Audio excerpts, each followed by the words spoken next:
Hola, muy buenas noches con todos los médicos veterinarios que nos están siguiendo en redes. Mi nombre es Laura Sofía Gómez y el día de hoy estoy muy contenta de traerles de parte de INVAP un tema tan importante como es el gusano del corazón del perro, que sabemos en la actualidad.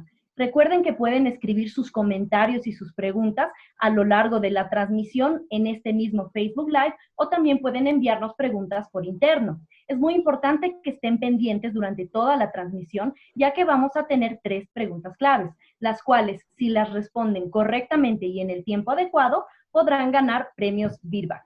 Con nosotros tenemos esta noche a los doctores invitados, el doctor José Julián Zúñiga, él es director médico del Hospital Veterinario Dr. Pete en Guayaquil, miembro de mesa directiva LAVEX, reanimador certificado Recover, realizó una rotación en cardiología en Atlantic Veterinary College en Canadá, un internado en servicio de cardiología clínica y ecografía en Cardiomedic Quito, se encuentra actualmente cursando un diplomado en cardiología, es miembro ex y es egresado de la Universidad Agraria del Ecuador en Guayaquil. También nos acompaña el doctor Ibrahim. Tiene un diplomado de medicina de pequeñas especies en Saxiut, la Universidad de Egipto, un internado de cardiología de pequeñas especies en Jasmine, Tokio, Japón, un posgrado de imagenología en la Universidad Autónoma de Barcelona y un diplomado de medicina cardiorrespiratoria de pequeños animales en la Universidad de Follet. Doctores, es un placer tenerlos en esta aula virtual con nosotros. Muchísimas gracias por su tiempo y por favor cuéntenme qué es el gusano del corazón del perro. Bueno, buenas noches, muchísimas gracias por la invitación y bueno, el gusano del corazón, la dirofilaria, es una enfermedad muy importante, no solamente en lugares de clima tropical húmedo, sino yo creería que en todo el país y bueno, durante el desarrollo de este conversatorio veremos que es algo mundialmente eh, preocupante, ¿sí?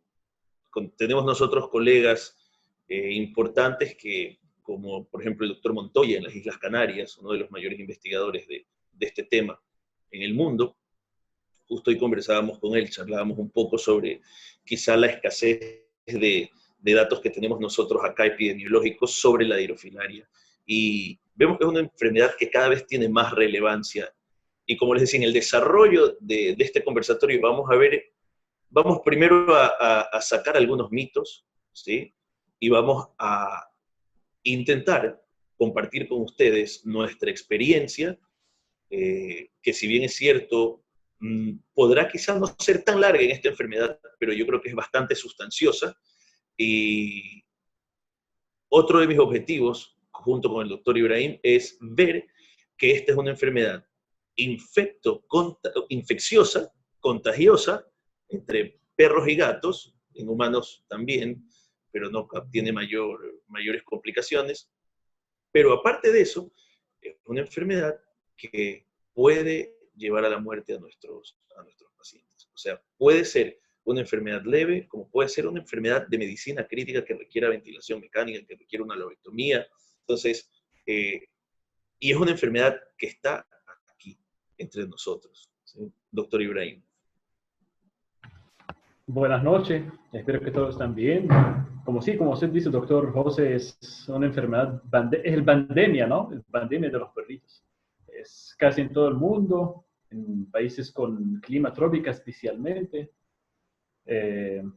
¿Sí me escuchas, Doc? Está muy corto, corto aquí, ¿no? No, sí, te escucho bien. Ah, ok, perfecto. Ya, y también que sabemos que esta enfermedad es muy difícil de diagnosticarse, que hay muchos diagnósticos que no son tan precisos y práctica ahora estamos midiendo pacientes, estamos haciendo el protocolo en forma más correcta del diagnóstico y tratamiento. Y nada más, vamos a comenzar la charla, ¿no? Está muy bien, corta, no escucho nada.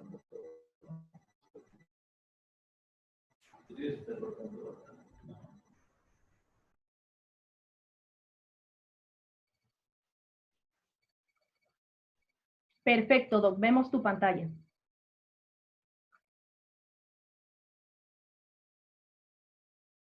Voy a empezar yo. Hola. Bueno, primero que nada quería agradecerle a INVAP, a Laurita, muchas gracias, ha estado muy atenta. Y bueno, a Birback también, que pues son las compañías, digamos, que nos han pedido la colaboración con con este compartir de experiencias de esta noche, ¿sí?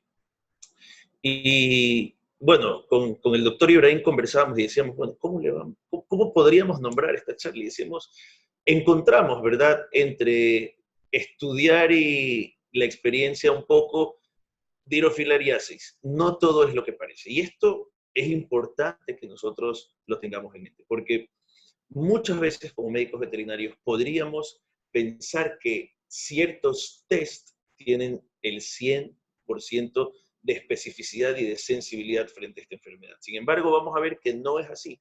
Y vamos a ver que hoy en día existen quizá otras técnicas que nos van a ayudar a poder diagnosticar un paciente de hidrofilaria positivo que nos dio negativo y que nos está dando vueltas en la cabeza y decimos, bueno, a ver, este paciente tiene estos signos clínicos, vive en esta ciudad, hay mosquitos, y yo creo que esto es hidrofilaria, pero no me da para que sea hidrofilaria. ¿Qué es lo que está pasando? ¿Sí? Entonces, empezando un poco, nos preguntamos, ¿qué es la dirofilariasis en sí? Como decía el doctor Ibrahim, la dirofilariasis es una enfermedad mundial, ¿sí? Es una pandemia, ¿ok? Es típica de lugares donde tenemos climas tropicales húmedos, ¿sí? Es una enfermedad transmitida por vectores, el vector es el mosquito, ¿sí? El Aedes aegypti es uno de los que la transmite. Y los guidelines, las guías, y lo que vamos a hacer, o lo que se sugiere hacer en un paciente que está con dirofilaria, lo comandan mundialmente dos instituciones importantes. La primera es la American Heartworm Society y el otro es la European Society of Dirofilariosis and Angiostrongyllosis, ¿sí? Entonces, estas dos, ¿verdad?, basadas en estudios, han visto cuáles son los mejores protocolos para tratar un paciente con dirofilaria. Sin embargo, tenemos que recordar que el mejor tratamiento siempre va a ser la prevención. Es decir, el mejor tratamiento va a ser que no tengamos aguas estancadas, que protejamos a nuestros perritos primero del vector alado, que es el mosquito, y que les demos, ¿verdad?, medicinas que en caso de que el mosquito le piquen, porque a veces es un poco complejo evitar que le pique un mosquito, ¿sí?, vamos a utilizar drogas, ¿sí?, como por ejemplo el Endogard, que ya vamos a ver qué rol cumple dentro de este. En Estados Unidos hay algunos otros, ¿sí?, hay uno que se llama Hardguard, por ejemplo, y demás, que tienen un principio activo que va a matar la microfilaria, ¿sí?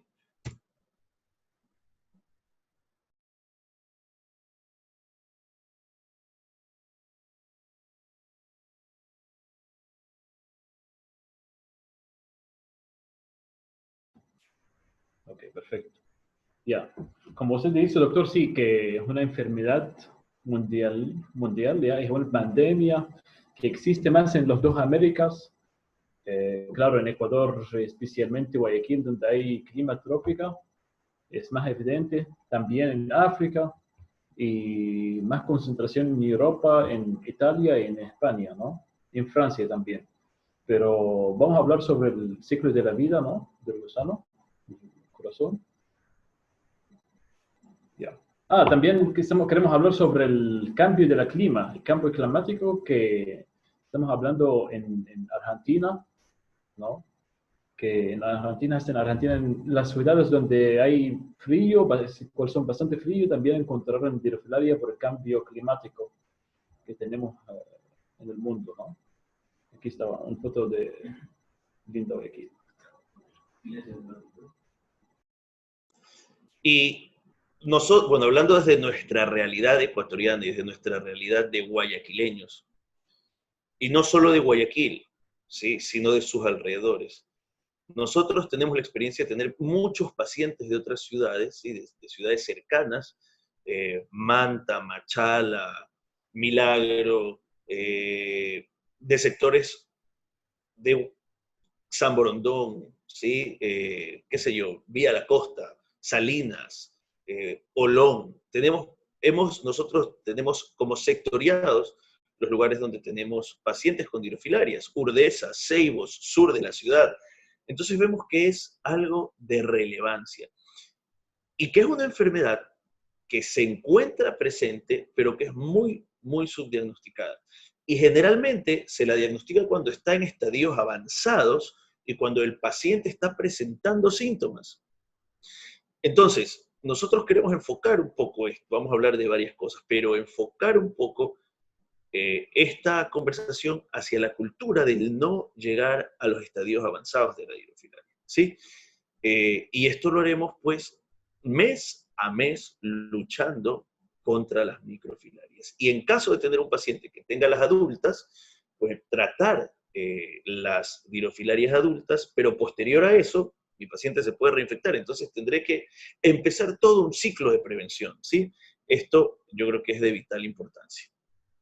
Entonces vamos ahora a ver un pequeño video sobre el ciclo de vida de este parásito.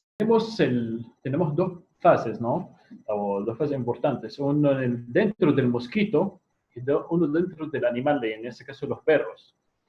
Dentro del estado L1 a L3 está dentro del mosquito que dura dentro de 10 a 14 días. ¿Ya?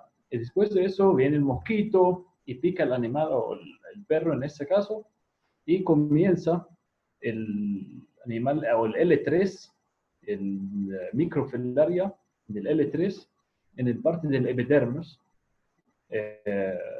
y comienza a profundizarse. Dentro de 3 a 4 días, supuestamente entra a la circulación del animal, ¿ya? Y de ahí, del L4 hasta que llega al L5, que es la forma adulta, supuestamente eso dura dentro de 60 a 90 días.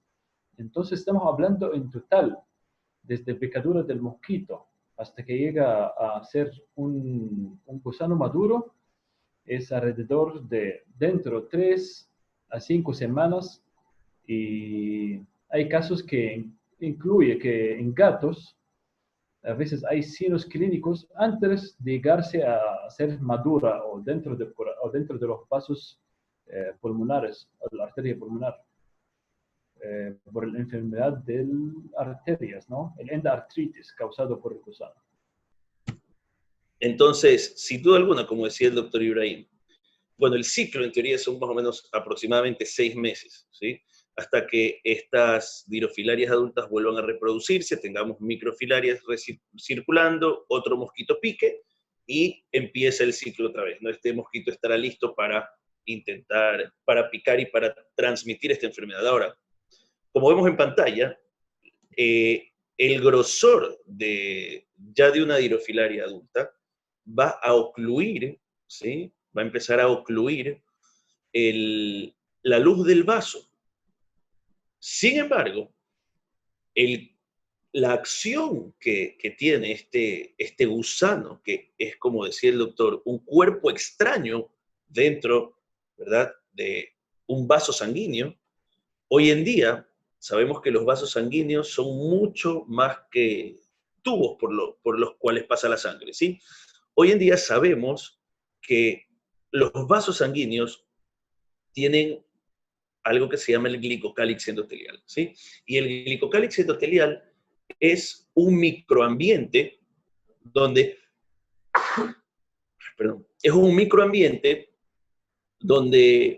van a estar presos, ¿sí? Donde van a estar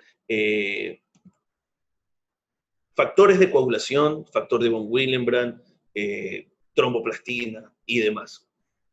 Y sin duda alguna, la inflamación de este sector va a crear una merma del glicocálix endotelial y va a hacer que se active una cascada de la coagulación dentro de este vaso. Es decir, generalmente, como lo pone en este video y lo que nosotros podríamos tener presente, es que nuestro paciente con dirofilaria va a tener un tromboembolismo verminoso. Sin embargo, no solamente va a tener un tromboembolismo, a causa del gusano, sino también puede tener un tromboembolismo por todo el ambiente inflamatorio sectorial que se crea dentro de esta sección del pulmón, ¿sí? Y eso tenemos que tenerlo muy claro, porque puede crear una tromboembolia que ocluya pues, gran parte de la perfusión hacia este lecho vascular, mermando el intercambio oxígeno-CO2, y por eso que tenemos pacientes con episodios de disnea aguda. Entonces, es importante saberlo. Y como decía el doctor Ibrahim, en los gatos antes de llegar a hacer estas larvas, ¿sí? el tan solo tener microfilaria circulando hace que el pulmón tenga una respuesta inflamatoria. Recordemos que el pulmón es un órgano muy sensible, especialmente en los gatitos. Entonces, esta respuesta inflamatoria va a hacer que el pulmón literalmente se moje, porque va a tener un edema inflamatorio, ¿sí? Muy bien. Perfecto. Entonces, estamos diciendo que los signos clínicos dependen exactamente de la patología que estaba explicando el doctor José. Eso significa que un paciente que tiene microfilaria y que no tiene todavía producción de endotoxinas a nivel arterial o a nivel pulmonar, no va a tener síntomas. No importa que tiene tanta cantidad de microfilaria, ¿no? Y siempre el síntomas comienza cuando el gusano comienza a producir endotoxinas, ¿no? Las endotoxinas o comienzan a causar injuria directa al pulmón o al sistema cardiovascular. Entonces, tenemos unos pacientes leves que no tienen ningún síntoma clínica y sabemos que en 3 meses pueden tener síntomas graves, solo en 3 meses, ¿no?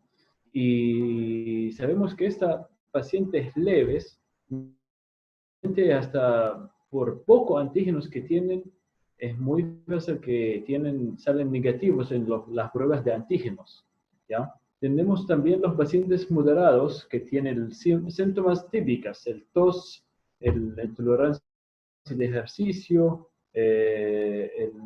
la auscultación pulmonar con un pulmón inflamada, edematizada, como un paciente neumónico, ¿no? Pero todo eso es cuando afecta el sistema respiratorio. En los casos más severos, aparte de afectar el sistema respiratorio, afecta al sistema cardíaco, especialmente la circulación menor cardiopulmonar. Y en ese caso, normalmente hay insuficiencia en el lado derecho del corazón y tiene las síntomas típicas de un paciente con insuficiencia del lado derecho del corazón, como ascites, problemas de síncopes por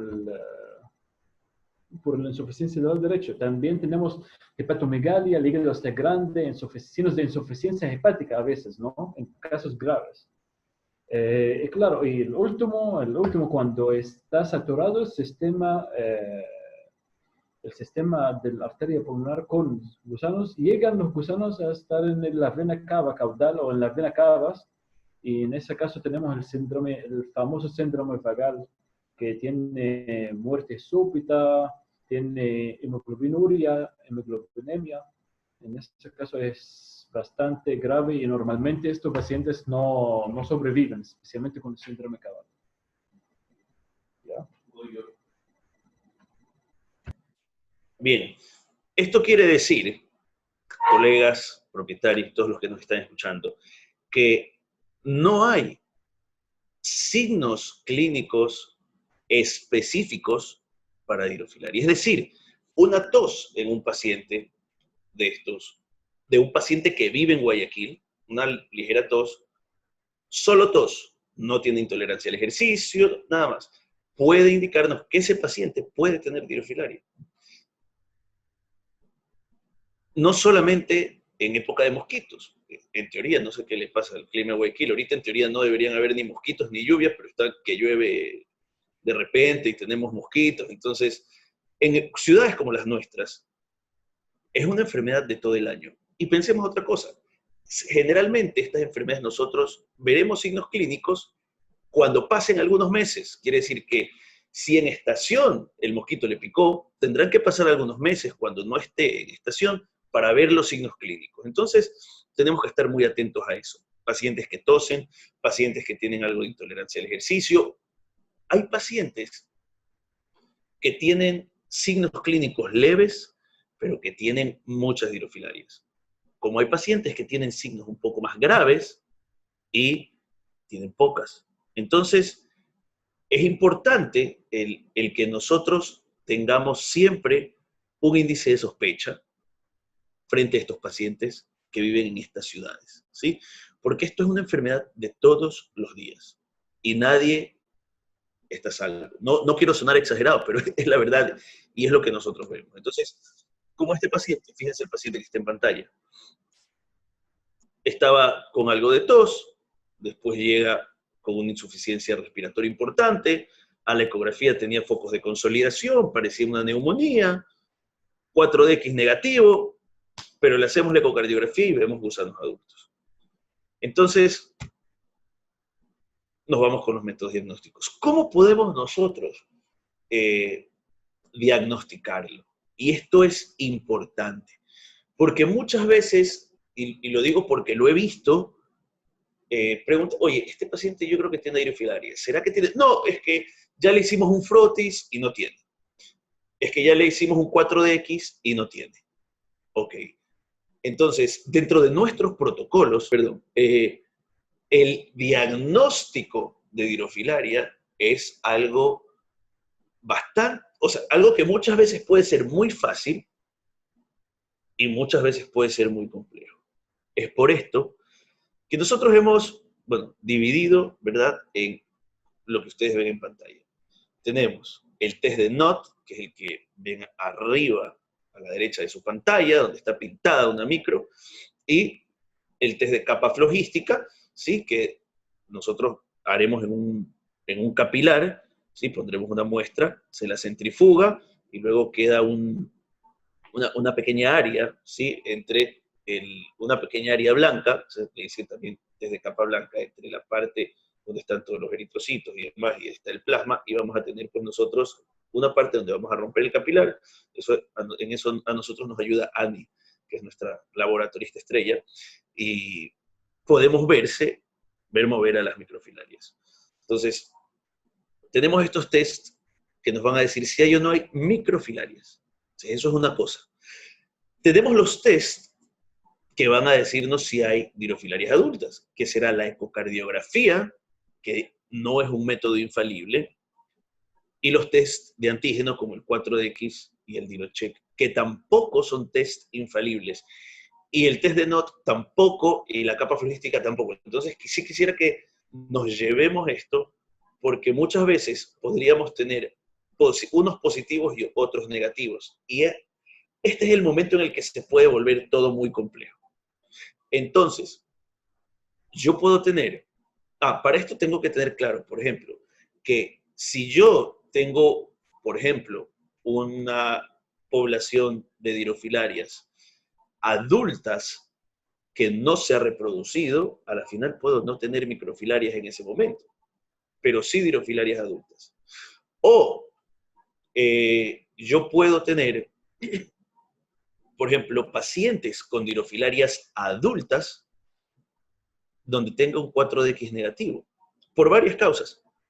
Porque los antígenos disminuyeron. ¿Por qué? Puede ser, por ejemplo, porque junto con la dirofilaria está infectado con Ehrlichia. ¿Sí? Hay un paper de Susan Little muy bueno de esto. O porque está tratándose con doxiciclina. Recordemos que el 4DX va a censar el aparato reproductor de la hembra activa. Entonces, si yo tengo dirofilarias adultas, hembras activas, voy a tener con mucho antígeno, voy a tener un 4DX positivo. Pacientes que tienen poblaciones exadas de machos, que es raro, pero han habido, yo voy a tener estas dirofilarias en la arteria pulmonar, pero el 4DX me va a dar negativo. Entonces, por eso es que les digo que no hay una prueba infalible. El nivel de antígeno es bajo. Sí, vamos a ver las otras pruebas que tenemos para poder ver si el rewarming test, hay un test de recalentamiento, vamos a poner un par de papers para checarlo. Entonces, la ecocardiografía, ¿por qué tampoco es infalible? Porque recordemos, como lo vimos en el video, que estos gusanos van a empezar a formarse en la parte profunda, ¿sí? no en la arteria pulmonar principal, no en la bifurcación, ¿verdad?, de la arteria pulmonar, no en la arteria pulmonar derecha en su principio, no, sino cuando nosotros logramos ver gusanos o dirofilarias en la rama derecha, que generalmente es donde se las ve mucho mejor, de la arteria pulmonar, a través de una ecocardiografía, es porque este paciente tiene infectado muchísimo tiempo. ¿Okay? Nuestro protocolo es generalmente hacer test para microfilarias y test para dirofilarias adultas sin descarte, ¿verdad?, de un positivo que no lo podamos observar. Y es aquí donde yo quisiera que abramos nuestra mente, ¿sí?, que abramos nuestra mente y que estén seguros que hay muchos más falsos muchos más falsos negativos de lo que nos imaginamos. Hay muchos pacientes donde decimos, no, este paciente es negativo, porque no lo veo en el ecocardio, porque no me... pero tenemos que hacernos las preguntas previas, oye, y este paciente en el que no veo una dirofilaria a través de la ecocardiografía, y en el que me salió un 4DX negativo, pero al que la ecografía pulmonar veo focos neumónicos, está tosiendo, y le hice un lavado bronquialveolar, y veo que no es una neumonía bacteriana importante, y ya he estado con tratamiento para esta. O sea, hay algo físico que está obstruyendo el flujo, que está inflamando, porque recuerden que igual la dirofilaria es un gusano que tiene detritos, que tiene productos de desecho. O sea, hay un hospedador viviendo dentro de esa arteria pulmonar. O sea, esto es algo serio. Entonces, no porque no lo veo en la ecocardio, porque de repente está muy profundo y no la logro ver. No porque tengo un 4DX negativo y no porque tengo un test de NOT negativo, significa que ese perro no tiene dirofilaria. Entonces, se transforma mi mente y dice, ok, a ver, vamos a utilizar ciertas estrategias para ver si hay antígeno o no, ¿sí? Otra cosa que nos ayuda muchísimo son los biomarcadores. Proteína C reactiva y dímeros D principalmente para ver si es que el paciente está inflamado, ¿verdad? Esta proteína en fase 1 es importantísima, y el otro para saber, pues, si es que tengo dímeros D circulando, que sabemos que son detritos o productos de desecho de un trombo.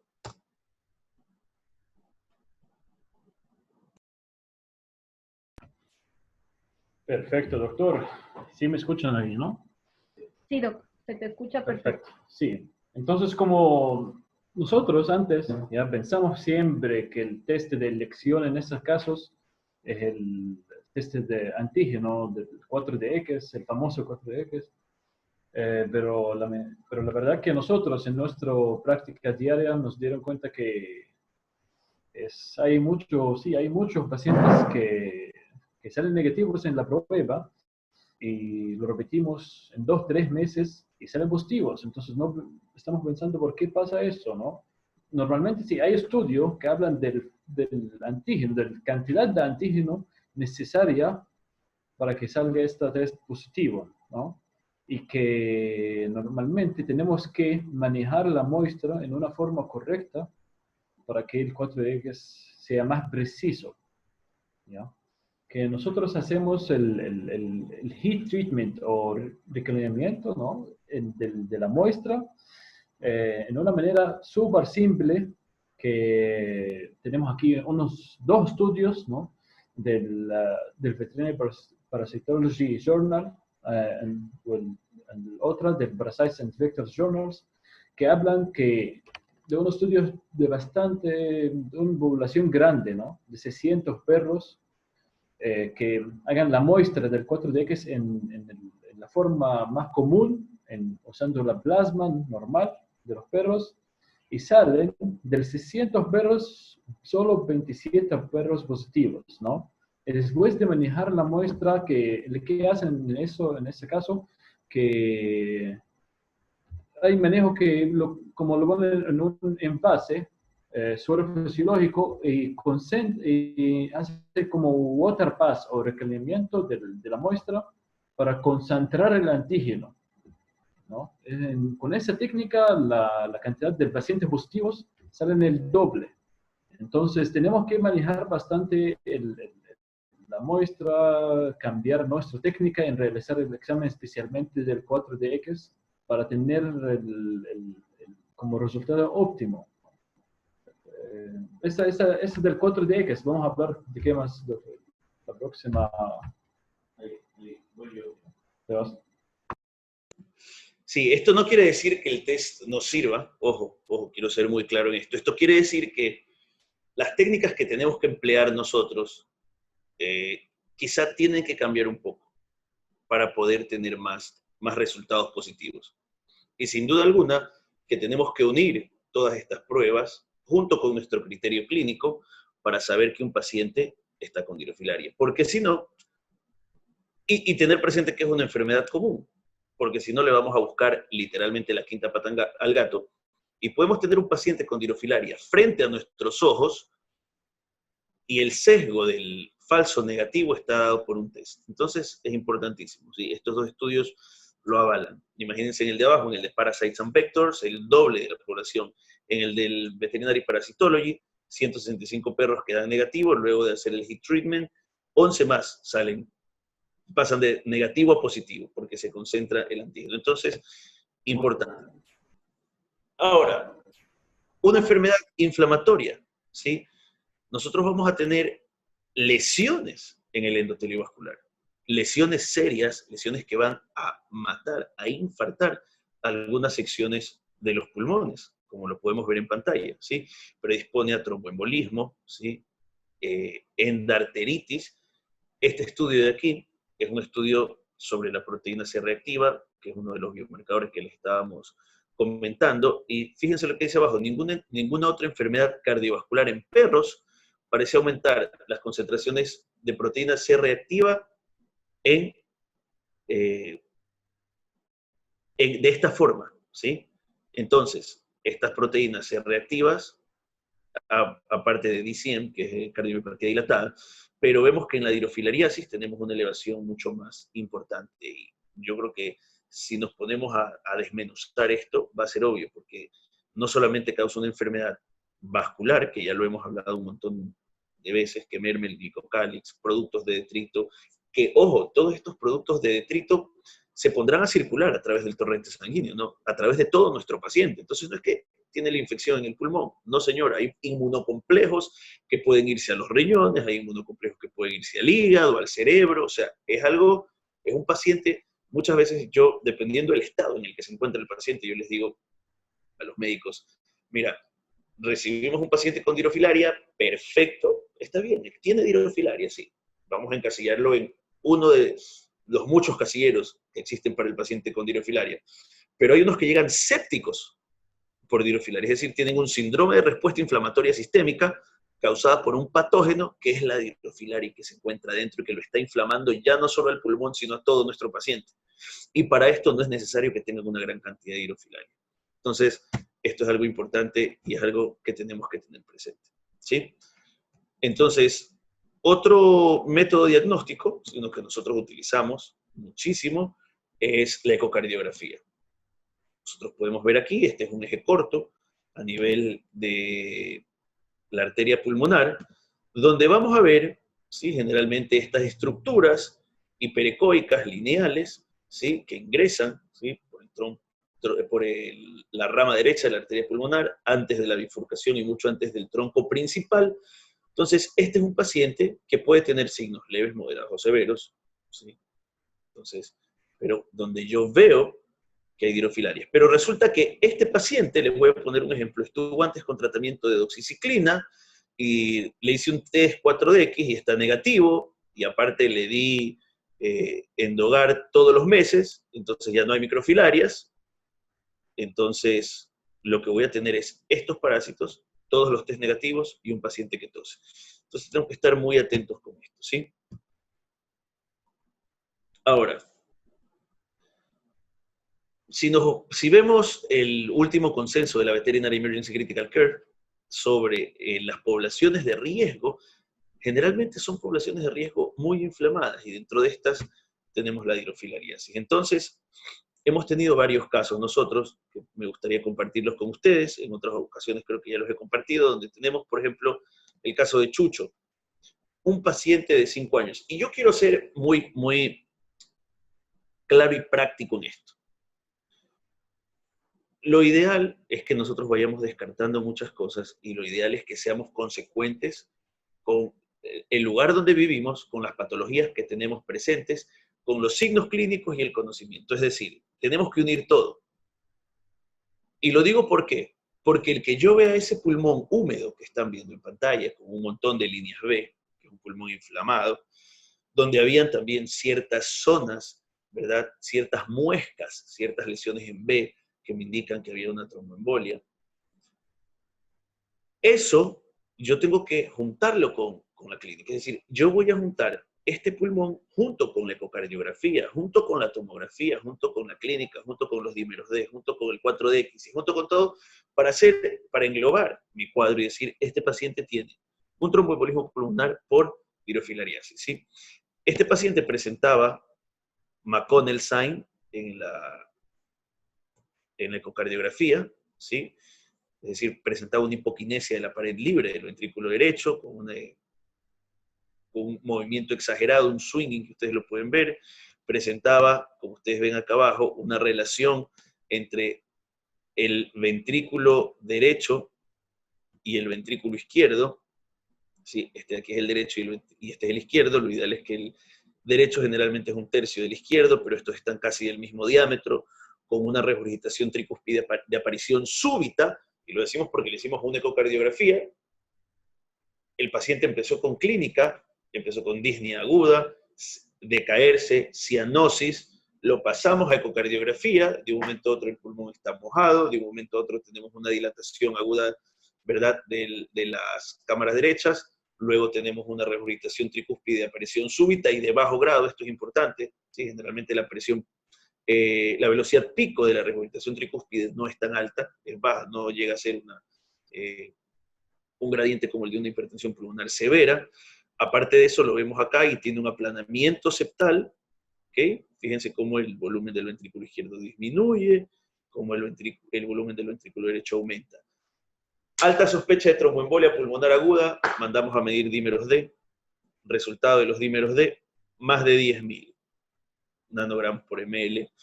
A este mismo paciente, posterior a todo el tratamiento, yo presentó 2 episodios de tromboembolia pulmonar intrahospitalaria, y esa fue su suerte, porque pudimos atenderlo de forma rápida. Es decir, pasaba el evento de tromboembolia, le repetíamos la ecocardiografía, y literalmente el corazón volvía a ser un corazón normal. Entonces, el momento en el que otro trombo, que yo creo que más que un trombo, este paciente sí tuvo una embolia verminosa, ocluía otra pulmonar, teníamos una nueva aparición de estos signos, ¿sí? Vidrio esmerilado, que puede ser también por otras causas, que generalmente no es que la hipoventilación te pueda dar vidrio esmerilado, es que puedes pasar también por, qué sé yo, y ahora estamos muy familiarizados con esto por el COVID. Sabemos que este perro tenía vidrio esmerilado y una dilatación de los vasos pulmonares, fíjense acá, acá, acá, acá, y tenemos un aumento también de la densidad de las zonas interlobares, tenía una enfermedad pulmonar obstructiva crónica posterior a las embolias. Entonces, a este mismo paciente le repetimos los dímeros luego del tratamiento y fíjense cómo estaban.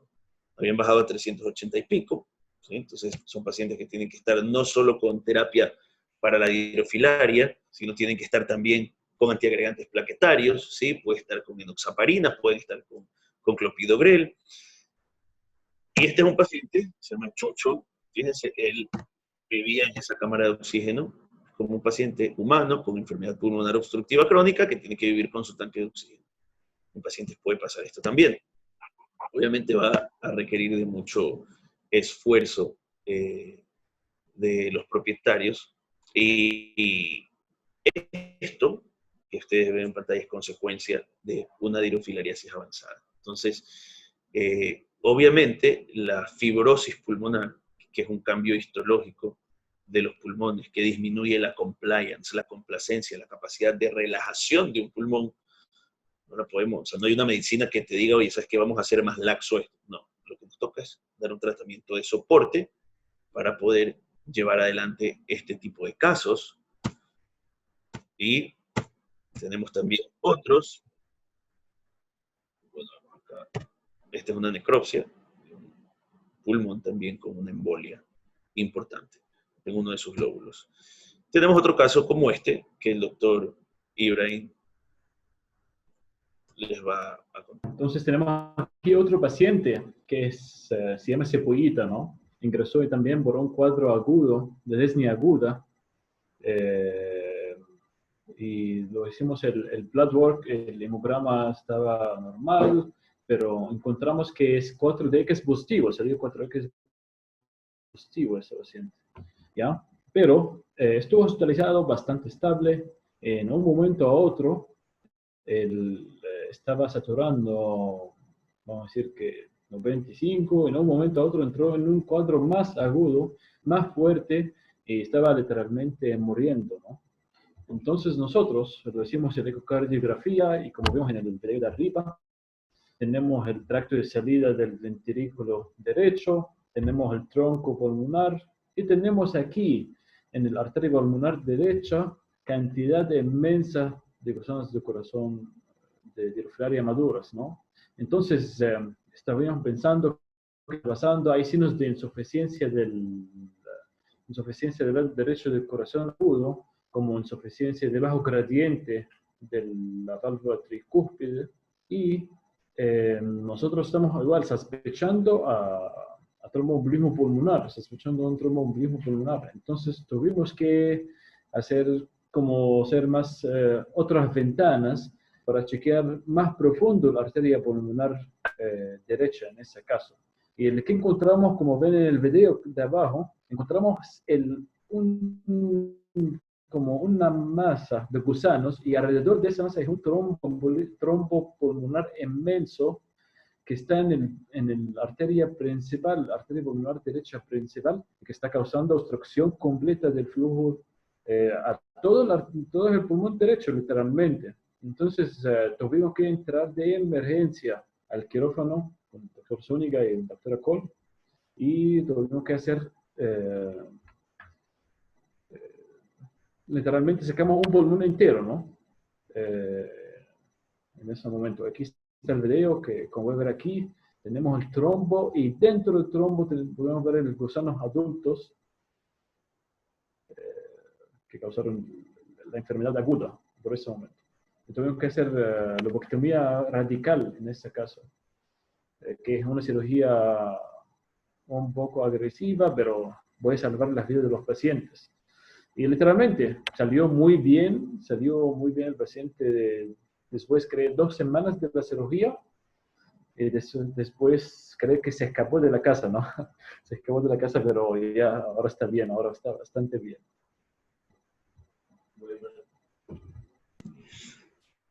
Entonces, como ven acá,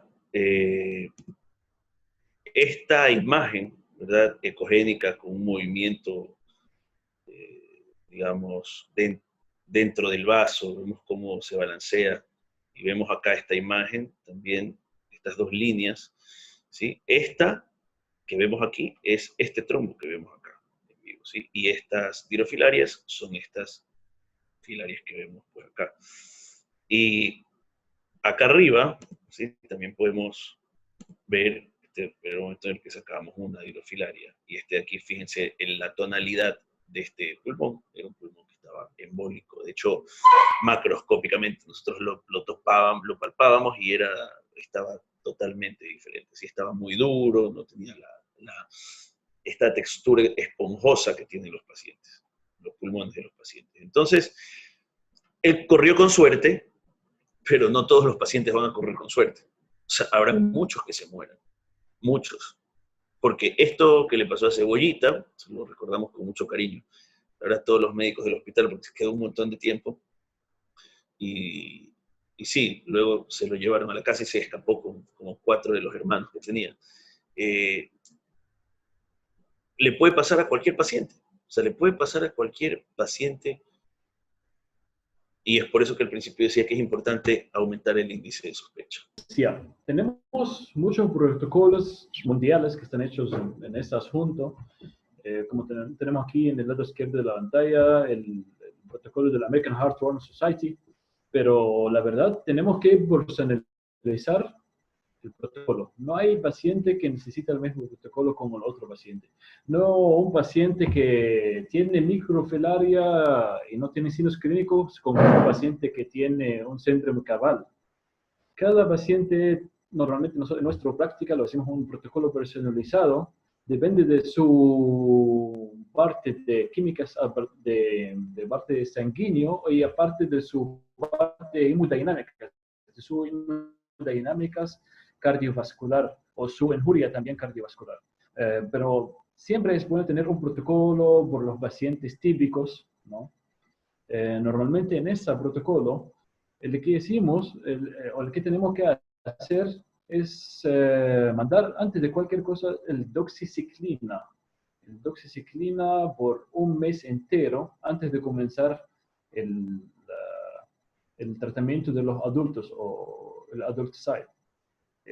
Y sabemos por qué. Porque los pacientes con el tirofilaria, normalmente el tirofilaria no entra solo al cuerpo, o no es un organismo que normalmente entra con bacteria. Y en ese caso se llama Wolbachia o Wolbachia. ¿Ya? Entonces, hicieron unos estudios, como ven en el lado derecho de la pantalla, los pacientes que toman solo melarsormina o los medicamentos para matar a los adultos directamente, sin el protocolo del doxiciclina un mes antes del tratamiento, normalmente muchas veces tiene más neumonías, más fibrosis pulmonar, causado por el bacteria que está acompañada con el tirofilaria, que es Wolbachia, ¿ya? No vamos a hablar muchísimo sobre el protocolo, pero claro, en este caso, una de las cosas más importantes es el ivermectina o el Endogard, en ese caso, que normalmente es recomendado es darlo normalmente como protección y como tratamiento. Normalmente el dosis de protección y tratamiento es 6 microgramos por kilogramo, y esa es la misma dosis que tiene el Endogard. Nada más, aparte de eso, vamos a hablar sobre después el imiticide, cuándo lo vamos a imiticide, cuándo no. Tenemos aquí el estudio que habla que... aquí está el estudio, ya. Que tenemos aquí el Combined Ivermectin Doxycycline Treatment, una combinación de la doxiciclina y ivermectina, es por semanal, por 34 semanas, a 6 microgramos por kilogramo de ivermectina y 10 miligramos por kilogramo solo por un mes de doxiciclina, es alrededor de 85 a 90%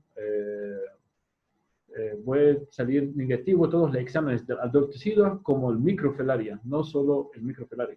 Pero normalmente el adulticida es muy importante porque normalmente no solo esperamos, no hacemos protocolos tan largos como 34 semanas que pueden terminar con fibrosis pulmonar. Entonces nosotros hacemos protocolos combinados del adulticida con el ivermectina, con el doxiciclina para llegar al mejor resultado. Y como te digo, lo más importante es personalizar el protocolo a cada paciente.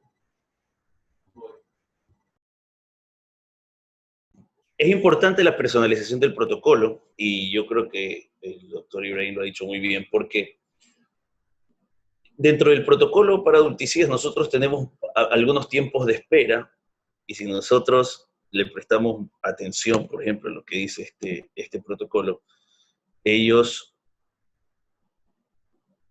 dice día 31 al día 60, dice un periodo seguido de un mes de espera luego de la doxiciclina es recomendado.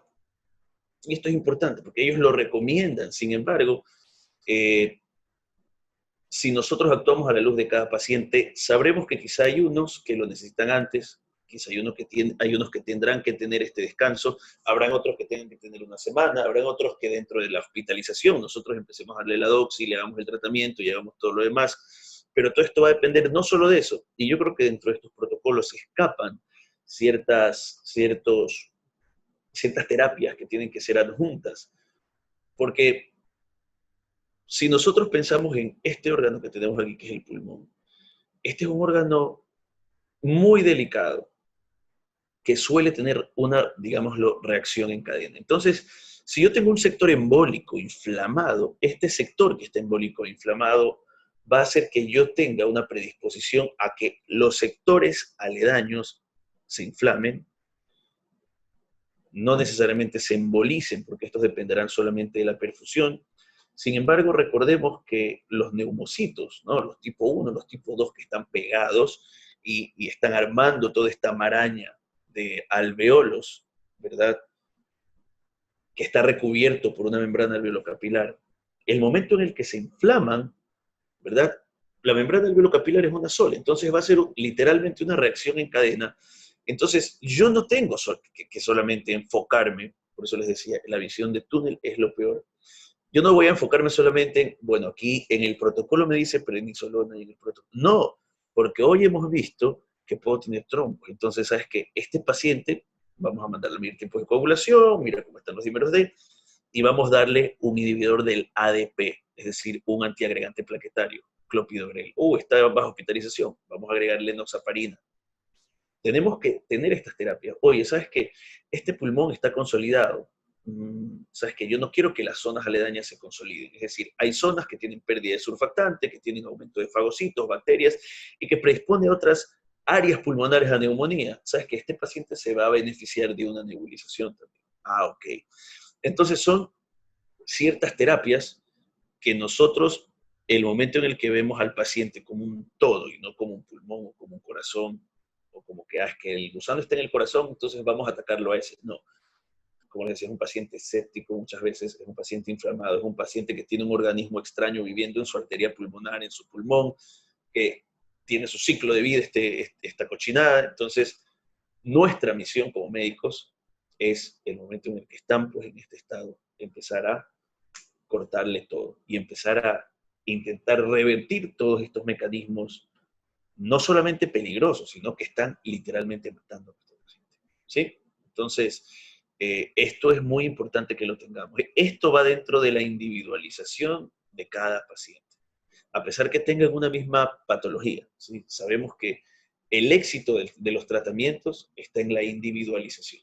¿Sí? Yo no puedo tratar al individuo A como voy a tratar al individuo B, por más que los dos tengan, qué sé yo, los mismos valores de dímeros D, de proteína C reactiva, que tengan 5 dirofilarias cada uno del tren pulmonar, que sean beagles de 3 años, machos, castrados. Esto, el que yo tenga una población similar con una misma enfermedad, no significa que el individuo vaya a reaccionar de la misma forma frente a esto. Y esto es para todos, no solamente para el hardware, para la hidrofilaria, sino yo creo que en todas las enfermedades que vemos nosotros día a día, pancreatitis, qué sé yo, leptospira, no sé, parvovirus, ¿sí? No cada organismo biológico es individual. ¿Sí? Para los pacientes que tienen síndrome Cabal, es decir, para los pacientes que tienen un exceso de hidrofilarias, ¿sí? Que estas ya pasan por la arteria pulmonar principal, que se van hacia el tracto de salida del ventrículo derecho, que pasan la pulmonar, que ingresan hacia el ventrículo derecho, donde hemos visto algunas que pasan hasta la válvula tricúspide. Estos son pacientes que van a tener un aumento, ¿sí?, de la presión venosa sistémica, van a tener una disminución del retorno venoso, y lo que va a ocurrir es que van a tener una dilatación de las venas hepáticas, que son las que drenan en la vena porta, van a tener una dilatación de la vena porta, pueden tener ascitis, ¿ok?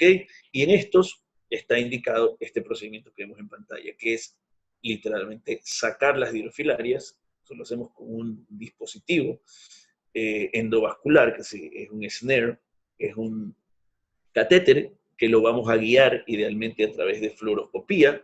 Sí, yo creo que eso es lo que se viene muy pronto acá en Guayaquil también. Estamos afinando ciertas cosas para esto, ¿sí? Para poder sacar. Sin embargo, ahora hemos pues tenido la experiencia de poderlo realizar guiado a través de ecocardiografía, ¿sí? Haciéndolo a través de ecocardiografía también se ve espectacular, vemos cómo el catéter ingresa hacia la arteria pulmonar principal. Entonces, pero hay que tener un criterio para hacer este tipo de procedimientos y tenemos que tener no solo el criterio, sino el material necesario para hacerlo, ¿sí? Entonces, dentro de nuestras últimas recomendaciones, No olvidemos que la ivermectina es principal en el protocolo para la hidrofilaria y esta la encontramos en el Endogard junto con otras drogas que van a servir, ¿verdad?, como un antiparasitario increíble de primera línea. No olvidemos intentar evitar que tengamos mosquitos cerca. Muchas veces va a ser imposible, entonces tenemos que estar pendientes con eso. Y no olvidemos que los signos de la hidrofilariasis pueden ser sutiles. Una pequeña tos, leve intolerancia al ejercicio. Se pueden confundir a veces con, mira, tiene hipertensión pulmonar leve, pero tiene test de NOD negativo, tiene 4X negativo. No, solo es hipertensión pulmonar. Recordemos que la gran mayoría de causas de hipertensión pulmonar, de hipertensión de la arteria pulmonar, es por problemas pulmonares. Y hoy en día, bueno, chequeando y mientras conversábamos con el doctor Ibrahim, veíamos que hay algunas tesis bastante interesantes, ¿no? Veíamos que en Loja, por ejemplo, tienen también hidrofilaria, veíamos que en los valles, ¿sí?, tienen también mucha hidrofilaria, solo que mucha está subdiagnosticada. Y aquí en Guayaquil, a pesar de que nosotros tengamos pues, una gran cantidad de pacientes con hidrofilaria, diría yo por lo menos 1 o 2 a la semana que están con tratamiento urticida, más los que llegan y no se quedan y demás, yo pensaría que aún así sigue siendo una enfermedad que está diagnosticada y que es de relevancia para la salud de los perros y también de los gatos, aunque no lo creamos, ¿sí? Entonces, les agradezco mucho pues, por su atención. Y le doy la palabra al doctor Ibrahim y luego a Laurita. Muchas gracias, doctores. Muchas gracias por escucharnos. La verdad que sí, el más importante siempre es el profilaxis, ¿no? No esperamos que compliquen los pacientes. Tenemos bastantes pacientes. El protocolo normalmente en Latinoamérica no incluye los repelentes de mosquito, tanto, no incluye mucho el ivermectina. Yo creo que tenemos que agregarlo a nuestro protocolo de profilaxis, porque ya estamos viendo que es endémico a Ecuador, ¿no? Y también que la verdad que el más importante en esos casos normalmente hacer el diagnóstico o tomar nuestro tiempo en llevar el mejor diagnóstico, ¿no? Porque sabemos que es el único enfermedad o una de las pocas enfermedades cardíacas inflamatorias que causan insuficiencia del lado derecho del corazón. Entonces, normalmente termina bastante grave. Nada más. Muchas gracias. Perfecto. Doctores, muchísimas gracias por su tiempo. Tenemos unos minutos para preguntas. Acá nos pregunta el doctor Rommel González. ¿Esta enfermedad puede presentar síntomas más pronto en perros de raza pequeña?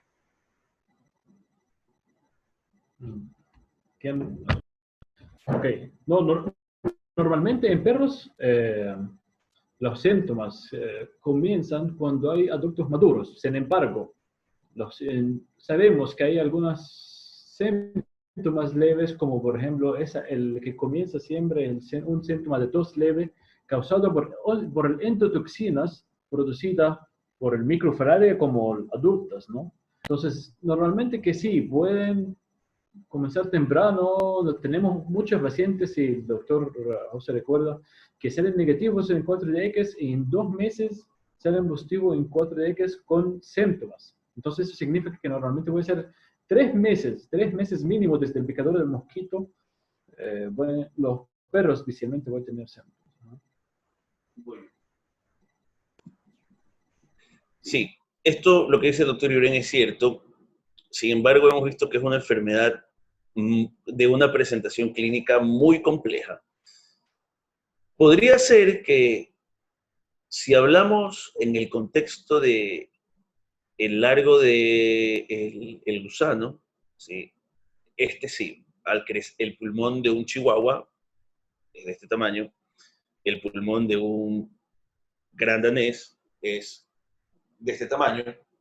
Entonces, si podría ser que al crecer menos dentro de este pulmón pequeño, ¿sí?, empiece a causar síntomas más fuertes más pronto, mientras que en un pulmón más grande tendrá que pasar más tiempo y ser más largo Sí, sin embargo, esta no es una ley, porque yo puedo tener en ese gran danés un pequeño gusano que por toda la cascada inflamatoria empiece a generar síntomas, ¿sí?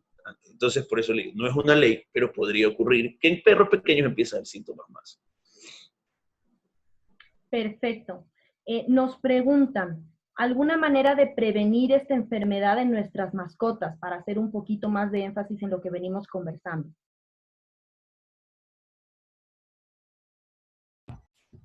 Claro, por supuesto, esto es de lo que estamos hablando, que tenemos que agregar los repelentes de mosquitos en nuestro protocolo y también el ivermectina, el Endogard especialmente.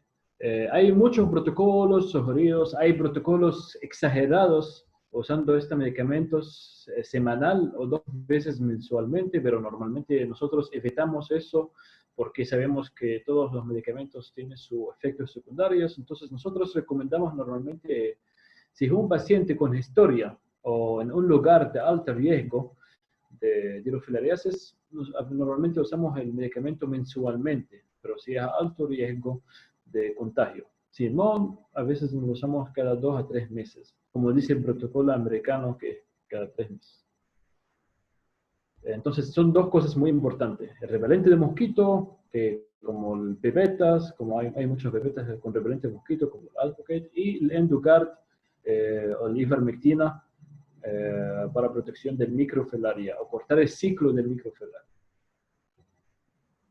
Sí, y en ciudades como Guayaquil, ¿sí? Personalmente yo recomiendo que mis pacientes, independientemente de los parásitos, porque yo veo que se hace mucho énfasis en hemoparásitos, y todos sabemos que sí, somos también una ciudad endémica de babesia, de licha, anaplasma, pero también de dirofilaria. Entonces, tenemos que prevenir, y yo creo que la campaña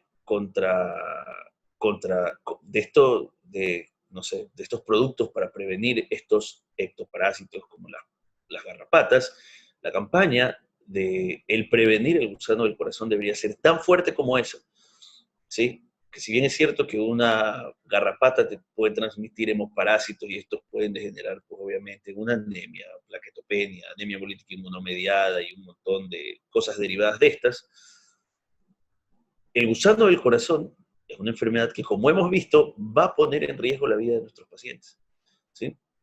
Entonces, yo creo que es algo importante y es un switch que tenemos que hacer nosotros en la mentalidad y recomendar que dentro de nuestro protocolo de prevención en la ciudad de Guayaquil, vivas donde vivas, tenemos que darle una medicina que vaya a prevenir el que mi paciente, en caso de que le pique un mosquito y esta larva ingrese al cuerpo, al yo dársela todos los meses, estoy dándole y no dejo que esta larva pues vaya y crezca y tenga problemas de dirofilarias adultas. Y en las dirofilarias adultas, eh, como vimos, bueno, uno de los protocolos era doxiciclina con ivermectina, que hemos visto, y hay un fast killing method y un slow killing method. Nosotros, bueno, hicimos más énfasis en el fast killing method, que es el de la melarsormida, que es el que solemos utilizar, pero hay hoy en día una mezcla,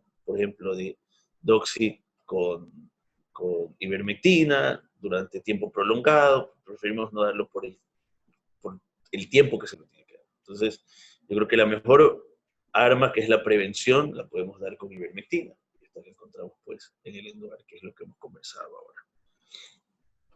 Perfecto, perfecto. Muy claro, doctores. Gracias. Acá tenemos otra pregunta. A su criterio, ¿cuál es el test más seguro? Ese es el dilema, ¿no? Pero claro, hay siempre un test, no es suficiente, lamentablemente. Por eso tenemos en nuestra práctica un kit o un grupo de tests para ese tipo para ese tipo de enfermedades. Y también tenemos técnicas especiales para preparar las muestras y para tener mejores resultados. Hasta en el ecocardiografía tenemos un protocolo especializado para detectar, confirmar el dirofilarias. Entonces, yo creo que no hay ningún test que es suficiente, porque el microfilaria, su ciclo es, decimos que es de 5 meses, y el dirofilaria es de 7 años, ¿no? Y sabemos que el test de laboratorio del dirofilaria de adultos es, no es suficiente. Entonces, yo creo que siempre tiene que estar en junto todos los exámenes. Siempre un examen no es suficiente, especialmente con un paciente asintomático. Un paciente sintomático yo creo que tiene que hacer el test completo, pero un paciente asintomático puede ser que haga, sí, puede ser que hace como cada 6 meses un examen de 4DX con ecocardiografía, después 2 meses más que haga un examen sanguíneos de detección de microfilaria, pero normalmente nunca es suficiente un examen, ¿no? ¿Qué crees, doctor Zúñiga? Bueno, yo creo que sí. Si me preguntan a mí, yo por protocolo, a mis pacientes les hago un 4DX. Por protocolo, es decir, un paciente que no es sospechoso. Eh, pero si sospechamos de hidrofilaria, como decía el doctor Ibrahim, hacemos un paquete, es decir, hacemos el test de NOD, hacemos capa flogística, hacemos 4DX y hacemos ecocardiografía. Entonces, esto a nosotros nos disminuye el sesgo que podríamos tener en el error. Sin embargo, no por esto nosotros podemos decir, o sea, yo le tengo más miedo a decir, este paciente no tiene dirofilaria, a decir, este paciente la tiene. ¿Sí? ¿Por qué? Porque, por ejemplo, tenemos pacientes que han sido tratados para hemoparásitos y luego llegan con tos y vemos focos neumónicos, que es en zonas atípicas de una bronconeumonía, que eso también lo tenemos bastante bien detectado. Tenemos un montón de estudios que te dicen, mira, generalmente el 90% de pacientes con bronconeumonía van a tener focos de consolidación de estas formas en estos puntos y bla, bla. Pero si ya te llega un paciente al que no le han dado un preventivo, con signos inespecíficos como tos, como una hipertensión pulmonar leve, con focos de consolidación subpleurales difusos. Entonces, esto, no, es que estuvo con hemoparásitos y le dimos un mes doxi, y le hacemos el 4X y sale negativo, y le hacemos NOT y sale negativo. Ese es un paciente que se queda en stand-by, y es un paciente al que le tenemos que tener nosotros cuidado, y al que tenemos que hacerle un seguimiento y decir, ok, a ver, yo tengo una sospecha de que este paciente está con dirofilaria.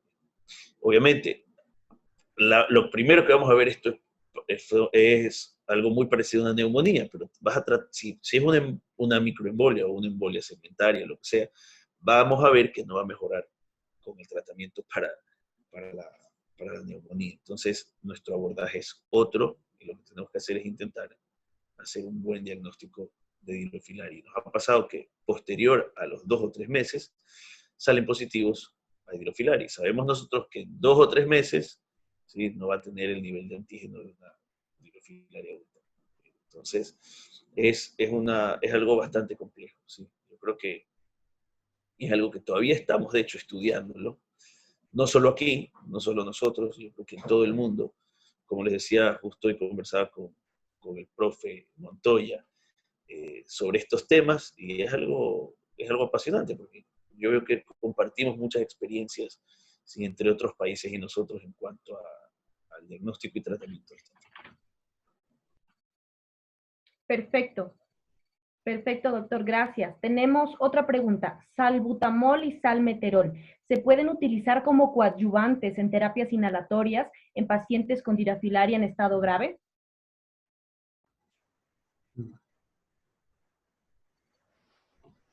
Ok, mira, nosotros en estos casos tenemos el protocolo típico de neumonía, de los broncodilatadores, expectorantes y todo eso que con nosotros funciona mejor que salbutamol, ¿no?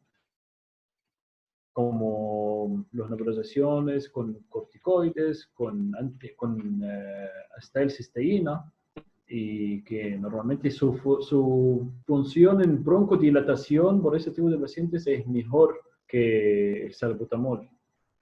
La verdad, el salbutamol también es un medicamento que no lo uso mucho por muchas causas que afecta al sistema cardiovascular en una manera u otra, en el gasto cardíaco. Doc, cuéntame cuál es tu opinión. Bueno, siendo consecuentes a la fisiopatología de la dirofilaria, el salbutamol o el salmeterol lo que van a hacer es broncodilatar. Sin embargo, estos pacientes muchas veces tienen zonas embólicas, es decir, con falta de perfusión. Posterior a la parte de perfusión, obviamente estas zonas empiezan a morir, los neumocitos tipo A, tipo B, empieza a haber una disminución de la producción de surfactante, que es una de las variables que tenemos nosotros dentro del alveolo y lo mantiene, ¿verdad? Es decir, esta más la capacidad residual funcional. Todo esto se empieza a perder en este alveolo y ¡pum!, literalmente se aplasta, se achicharra, se emboliza, se muere.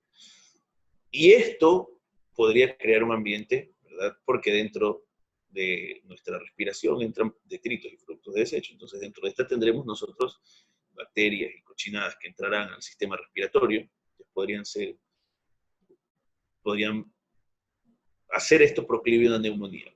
Pero en este caso puntual, quizá la ayuda de un broncodilatador no sea la ideal, porque estas zonas que están embólicas, ¿sí?, no se van a reclutar, digamos, ¿sí? Lo que hará el salbutamol o el salmeterol será quizá ayudar en caso de algunas otras zonas que podrían estar teniendo este efecto que conversaba hace un rato, este efecto como en cadena que puede tener el parénquima pulmonar. Sí, pero digamos que yo creo que lo ha preguntado bien el doctor, como coadyuvante quizá, sí, pero no como un pilar en la terapéutica. Quizá en los pacientes que sean necesarios. Yo no vería necesario a todo paciente con dirofilaria darle un broncodilatador, no. Hay algunos que quizá lo necesitarán, otros quizá no. Ok, perfecto. Sí, la verdad también que, perdóname, que sí, que el salbutamol normalmente también tiene cambios en modulación del sistema cardíaco autonómica. Y un paciente, especialmente que nuestros pacientes críticos, mejor que no cambiamos, no hacemos muchas variables en ese caso, como el salbutamol causa taquicardias. Si es un paciente con hipovolemia severa, puede causar disminución del cardiac output, del gasto cardíaco también por minuto. Entonces, en pacientes críticos, quizá que no, puede ser en pacientes menos críticos o pacientes leves. Perfecto. Una vez diagnosticada la dirofilaria, ¿qué patrones deben tenerse en cuenta para iniciar una terapia u otra? Y si estos pacientes con clínica aguda se hospitalizan. Bien. Una vez diagnosticada, no hace falta esperar ningún patrón. Es decir, es mucho mejor si yo diagnostico, es decir, llegó mi paciente para su vacuna anual, tiene 3 años, un pastor alemán, ¿sí? ¿Cómo se llamaba? No me acuerdo, pero bueno, llegó una pastora alemán, asintomática total. Bueno, es otro, tenemos varios. Pero llega una paciente a vacuna, se la vacuna, se la oculta, no hay ningún soplo, por protocolo, porque siempre descartamos nosotros dentro de nuestros protocolos parásitos, usando el corazón y demás, porque le decía, usamos 4DX, yo creo que es lo mejor, porque especialmente en estos pacientes asintomáticos, ¿sí?, que el test nos diga que es positivo, es lo mejor, si están asintomáticos, porque sabemos que vamos a llegar, no temprano, porque ya va a estar enfermo y sabemos que si el 4DX sale positivo ya va a tener dirofilarias adultas, pero sí que al estar asintomático va a tolerar mejor la terapia. Entonces, ¿qué signos clínicos espero para el tratamiento? Ninguno, ¿sí? Como les decía, llegó esta paciente, se le hizo el 4DX para ver qué es lo que tenía. Ah, mira, dirofilaria positiva, en serio, chuta, chévere, vamos a hacerle la ecocardiografía. ¿Vemos algo en la ecocardiografía? Algo, sí, no, por ahí, no, sabes que no. Pero tiene un 4X positivo, esto quiere decir que está positiva, que hay antígenos de dirofilaria adultos. Entonces, en este paciente, en el que tengo un test positivo, lo que hago es empezar la terapia, ¿sí? Igual, si tengo microfilarias positivo, eso es un punto muy importante.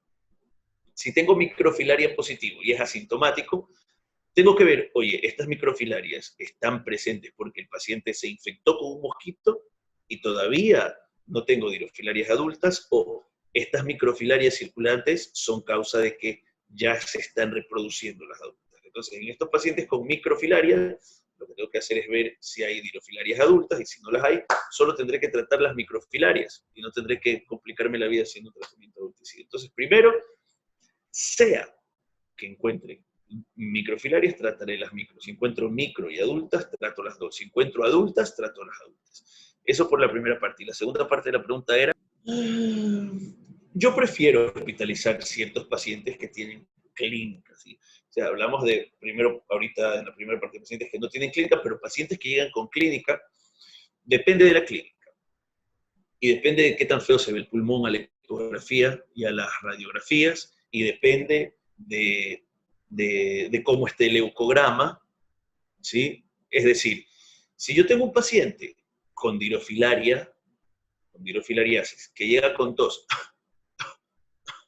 pero aparte de eso, la propietaria me dice, doctor, ¿sabe qué? Está con tos, pero aparte no come hace 2 días, pero aparte de eso, tampoco me ha querido tomar agua, y yo y lo ausculto, lo chequeo y veo que está taquicárdico, y veo que está respirando un poquito más rápido, es decir, está algo taquimneico, está taquicárdico, está taquimneico, y le hago un hemograma y está leucocitósico, leucopénico, entonces tengo 3 de 4 variables para decir que este paciente está en un síndrome de respuesta inflamatoria sistémica. Entonces yo digo, ok, ¿cómo está su frecuencia cardíaca? Está un poquito elevada, está sobre, ¿verdad?, los 120, 140. ¿Cómo está su frecuencia respiratoria? Está en más de 40 respiraciones por minuto. Perfecto. ¿Cómo está su leucograma? Está con leucocitosis o leucopenia. Ok, tengo 3. ¿Cómo está la temperatura? Está algo hipertérmico. O está hipotérmico. Pero no espero las 4. Generalmente, si yo tengo 3 de 4, digo, o sea, esas indicaciones a mí me dan el pie, me dan la patada para que yo empiece a investigar y diga, ok, tengo estos 3 de 4 criterios. Entonces yo quiero ver cuál es la causa de esta taquicardia, ¿será deshidratación o no? Entonces tengo que hacerle una ecocardiografía, tengo que medirle la presión. Entonces, recordemos que la mayoría de las cosas que evaluamos son números, y en eso también yo creo que tenemos que hacer un switch. Es decir, no porque yo tengo un paciente con 120 de presión arterial sistólica y de arterial media de 80, quiere decir que ese paciente está bien perfundido. No, eso quiere decir que mi paciente tiene una buena presión arterial. Pero si yo quiero saber que esta presión arterial está perfundiéndolo bien, hago un índice de shock, ¿sí? Y mido el lactato. Mire, el lactato está normal y el índice de shock está en 1, 1.2, en 0.8. Está bien, entonces sí, está taquicárdico, vamos a buscar otra causa. Pero generalmente en el contexto del paciente dirofilarioso, del paciente que estamos hablando, es un paciente que llega en shock oculto, ¿sí? Nosotros, para ver un paciente en shock, esperamos verlo botado ahí. No. Yo puedo tener un paciente que esté con una presión arterial normal, pero que esté en una fase de shock compensado, es decir, al que yo necesite de forma precoz, antes de que se descompense, darle fluidos, darle un vasopresor. Mira, los leucos están arriba, vamos a bajarlos, vamos a ver. O sea, lo que tenemos que, quizás lo diga por mi gusto y mi amor a la medicina crítica y medicina intensiva, pero yo creo que muchas veces nosotros pasamos por debajo de la mesa a estos pacientes. Entonces, va más allá del signo clínico el criterio de hospitalizar o no. Va amarrado a 2 o 3 cosas que todos los médicos veterinarios podemos hacer. Simplemente tenemos que articular el criterio. Oye, ¿cómo está la temperatura? ¿Cómo están los leucos? ¿Cómo está la frecuencia cardíaca? ¿Cómo está la frecuencia respiratoria? ¿Cómo está el pulso? Mira, ¿sabes qué? Esto, y otra cosa es que la experiencia nos va dictando, que nos va ayudando a discernir, a no ni subestimar. Tiene 20.000 leucos nomás, no pasa nada. Y 20.000 leucos, y aparte frecuencia respiratoria, 42. Pero es poquito, no. Y frecuencia cardíaca, índice de shock en 1.3. No, pero está leve, ¿no? Vamos a mandarlo a la casa con suero oral y vamos a inyectarle algo para esto y algo para el otro. Muchas veces Eso es lo que mata al paciente. Muchas veces se van y no mejoran. Entonces yo prefiero tenerlo por lo menos 24 horas bajo hospitalización, ponerle una vía, empezar con fluidos, ¿sí? Hacerle una ecocardiografía, a ver cómo están varias variables, variables de flujo pulmonar, integrar el tiempo de velocidad del flujo aórtico, que son cosas muy específicas para hipovolemia, para falta de volumen, o para shock distributivo, y darle una terapia mucho más amigable. Es decir, con 2 o 3 cosas que nosotros podemos hacer dentro de nuestra hospitalización, literalmente le salvamos la vida al paciente, ¿sí? Eso es lo que puedo decir. Yo me baso en criterios para hospitalizar. Obviamente, si viene uno que está solo tosiendo, pero está de temperatura normal, está comiendo bien, está activo, le hacemos el eco de pulmón y el eco de pulmón está bien. Ah, ¿sabes qué? Mira, no necesito hospitalización, dale la doxiciclina, de aquí lo chequeamos en una semana. Perfecto. Regresa en una semana, oye, mira, ha estado súper bien en casa, perfecto. Regresa en 2 semanas. 2 semanas, ok, ya cumpliste el mes, listo. Entonces vamos a la siguiente fase del tratamiento. Y así. Perfecto. Gracias, doctor. Nos están preguntando si esta enfermedad puede ser zoonótica, si puede transmitirse a los humanos. Bien, esta es una enfermedad zoonótica. Sí, sí lo es. Esta enfermedad se transmite a los humanos. Lo que ocurre es que los humanos no cumplen ciclo de vida, ¿sí? No lo puse en la presentación, pero ustedes pueden buscar, y hay un montón de información. Hoy en día la información no es secreta, nada de lo que decimos aquí está escondido, ni nos lo inventamos, todo es pues hablado por toda una comunidad científica que está detrás, gente que está trabajando muy duro. Y sabemos nosotros hoy en día que la principal presentación de la dirofilaria en humanos es pulmonar, ¿sí? Hay unas lesiones, que también lo chequeamos hace unos meses con el doctor Ibrahim, que son unas lesiones nodulares, se le dicen coin lesions en inglés, o lesiones en forma de moneda, que muchas veces eran confundidas con nódulos neoplásicos pulmonares, ¿sí? Entonces los pacientes eran sometidos a toracoscopía. Hoy en día sabemos que no son nódulos pulmonares, son lesiones que literalmente el pulmón tiene una reacción que encapsula y fibrosa a la larva de la dirofilaria. Ok, perfecto, doctor, gracias. Otra pregunta, ¿han observado casos de dirofilariosis subcutánea y cuál sería el abordaje médico en estos casos?